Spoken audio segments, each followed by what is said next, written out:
Robbing kim? Robbim Alloh. Dining qaysi? Dinim Islom. Payg'ambaring kim? Payg'ambarim Muhammad sallallohu alayhi vasallam. Kitobing qaysi? Kitobim Qur'oni Karim. Tilaging nima? Tilagim iymon. Qiblang qaysi? Qiblam Kabatulloh. Millating qaysi? Ibrohim Halilulloh millatidanman. Kimning mazhabidansan? Imom Azam Abu Hanifa mazhabi. Do'stlaring kim?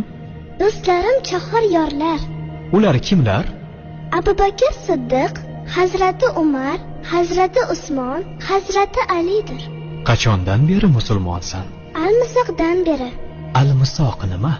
Alloh taolo ruhimizni yaratib, ulardan va'da olgan kun. E'tiqoding qaysi? Ahli sunna val jamoa e'tiqodi. Kimni yaxshi ko'rasan?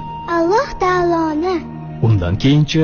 Payg'ambarimiz Muhammad alayhissalomni. Undan keyinchi?